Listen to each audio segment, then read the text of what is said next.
to take another look at the morning papers. With me this morning are the journalist and broadcaster Bidisha Mamata and the broadcaster Pete Price. So welcome back to both of you. And we're going to kick off this section with the front page of the Daily Mirror, Pete, aren't we? Their headline there, Women Stars Revolt on Clarkson. So talk us through it. Apparently, three of the big names have decided not to go on the show, and the celebrity special has been shelved.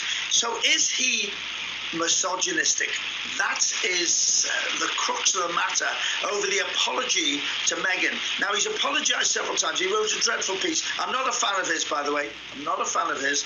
But I wonder where apologies come in this story. I mean, he's apologised. I think he's apologised about 3 times. Does that mean apologies aren't worth the paper they're written on now?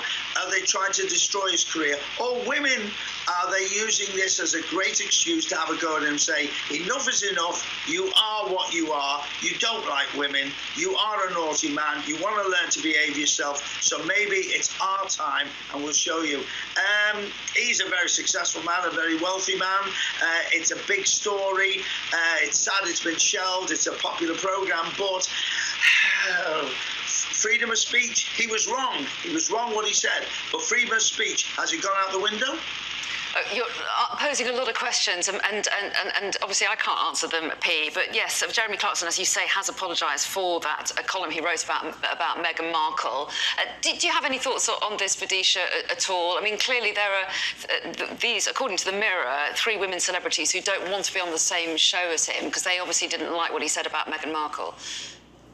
Absolutely, and they have every right to do that. Jeremy Clarkson wrote what he wrote. He thought it was fine. His editors thought it was fine. It clearly got lots of clicks, and the consequences of that are that when 3 women, peers, colleagues, contemporaries are invited to be on a work project with him, they have an instinctive feeling that even though it might pay them, even though it might be good for their careers, they don't want to be in that company. And so they voted with their feet. I think that's absolutely, completely and utterly fair enough. I think sometimes actions speak even stronger than words. Jeremy Clarkson used his words to wound, and now other people in his industry, his own contemporaries, are not bothering to use up any more words. They're just voting with their feet. They have a right to do that. And I think it sounds a very strong message, really. And I think that's completely fair enough. OK, let's move on to the Daily Telegraph's front page. Their headline says, online misogyny set to be outlawed, Bidisha.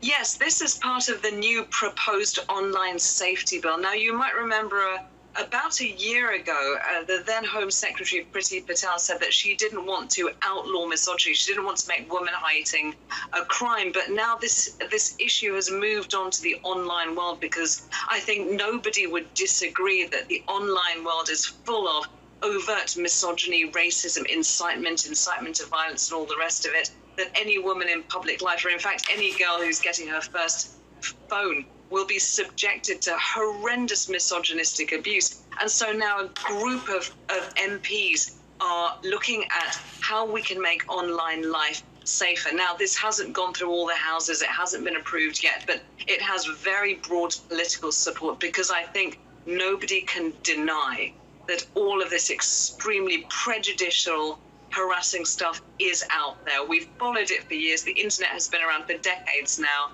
No one's making it up. No one's being a hysteric. No one is exaggerating the threat. It's all there. And so finally, the politicians are acting on this misogyny in the online world. OK, let's move on to an inside page in the Daily Mirror about an Ant and Dec show. Is that what we're focusing on here, Pete? It is indeed the Limitless Win, and the Scousers. It's Tracy Jane and her son Troy, and they've broken all records up to about £1 million. It's going to be nail-biting tonight, and it's all about Doctor Who. They are experts on Doctor Who. In fact, I think a couple of the Doctor Who's have sent them messages of congratulations, and it's going to be exciting. But the Scousers, you can't expect anything else.